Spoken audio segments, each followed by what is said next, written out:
আসসালামু আলাইকুম। আশা করি সকলেই ভালো আছেন। সুপ্রিয় চাকরি প্রত্যাশী ভাই বোনেরা, কর কমিশনের কার্যালয়ে কর অঞ্চলের কিন্তু নিয়োগ সার্কুলার প্রকাশ করা হয়েছে। আপনারা কিন্তু চাইলে আবেদন করতে পারবেন।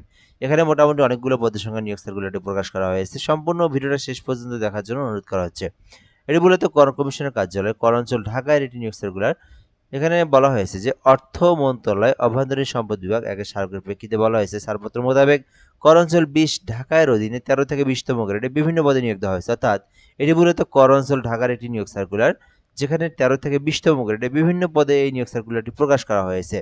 এরপরে বলা হয়েছে যে এখানে ঢাকা জেলার প্রকৃত স্থায়ী বাসিন্দাদের নিকট হতে নিম্নবর্ণিত শর্তে আবেদনের জন্য আহ্বান করা যাচ্ছে। অর্থাৎ এটিতে শুধুমাত্র ঢাকা জেলার স্থায়ী বাসিন্দা, যারা ঢাকা জেলার মধ্যে যাদের বাসা, স্থায়ী ঠিকানা, জন্মসূত্রে ঢাকা, যাদের এনআইডি কার্ড রয়েছে, শুধুমাত্র তারাই আবেদন করতে পারবেন। ছেলেমেয়ে উভয়ে আবেদন করতে পারবেন। অনলাইনের মাধ্যমে আবেদন করতে হবে। tax20teletalk.com লিঙ্কটা দেখতে পাচ্ছেন। এই লিঙ্কে প্রবেশ করে আপনাকে আবেদনটি পূর্ণ করতে হবে। এখানে পদের নাম, পদের সঙ্গে শিক্ষাগত যোগ্যতা রয়েছে। আপনার শিক্ষাগত যোগ্যতা অনুযায়ী আপনি আবেদন করতে পারবেন। তার আগে আপনাদেরকে গুরুত্বপূর্ণ আরেকটি বিষয় জানিয়ে রাখি, যারা ভিডিওটা আমাদের ইউটিউব থেকে দেখতেছেন, আমাদের চ্যানেলে নতুন হয়ে থাকলে সাবস্ক্রাইব করে রাখবেন। আর আমাদের ফেসবুক পেজ রয়েছে জব প্লাস বিডি, অবশ্যই পেজটি ফলো করে রাখবেন। তাহলে বাংলাদেশের সকল সরকারি সার্কুলারগুলো আপনি এখান থেকে সবার আগে জেনে নিতে পারবেন।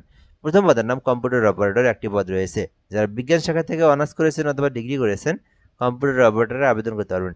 ব্যক্তিগত সহকারী 3টি পদ রয়েছে। শুধুমাত্র উচ্চ মাধ্যমিক অনার্স পাস অথবা ডিগ্রি পাশে আবেদন করতে পারবেন।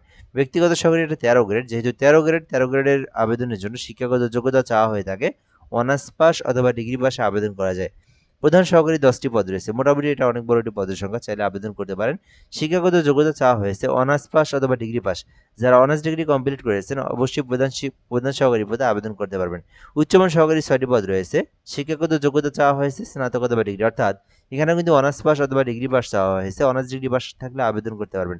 এরপর রয়েছে 60 মুদ্রাক্ষরিক কাম কম্পিউটার অপারেটর, 9টি পদ রয়েছে এখানে। যারা অনার্স পাস অথবা ডিগ্রি পাস করেছেন তারা কিন্তু 60 মুদ্রাক্ষরিকে আবেদন করতে পারেন। 14 গ্রেডে নিয়োগ দেওয়া হয়েছে।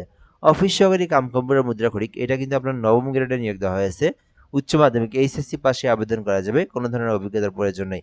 অফিস সহায়ক রয়েছে 9টি পদে, এসএসসি পাশে আবেদন করা যাবে।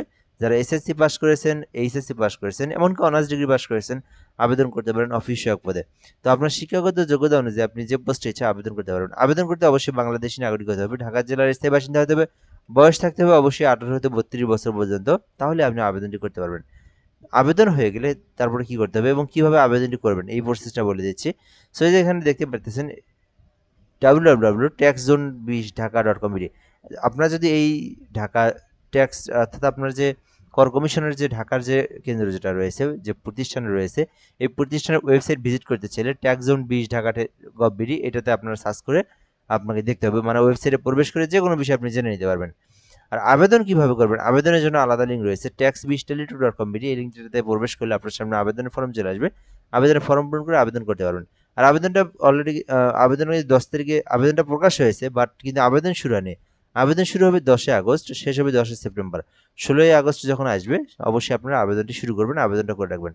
আবেদন হয়ে গেলে সরকারি ফি জমা দিতে হবে, যেখানে বলা হয়েছে যে 2টি এসএমএস এর মাধ্যমে পেমেন্ট করতে হবে। 1 থেকে 6 নম্বর কর্মীদের মধ্যে যে কোনো পোস্টে আবেদন করলে 112 টাকা। আর আপনি যদি এখানে বলা হয়েছে যে 7 নম্বর কর্মীকে আবেদন করেন 56 টাকা জমা দিতে হবে। আপনি যে পোস্টে আবেদন করবেন সেটা গ্রেড অনুযায়ী ফি জমা দিতে হবে, ফিটা জমা দিতে হবে। আর ফি জমা দেওয়ার প্রসেসটা ট্যাক্স 20 স্পেস ইউজার আইডি 160 পরবর্তী পিন নাম্বার দিয়ে আবার এই নাম্বারে সেন্ড করলে আপনার পেমেন্ট হয়ে যাবে।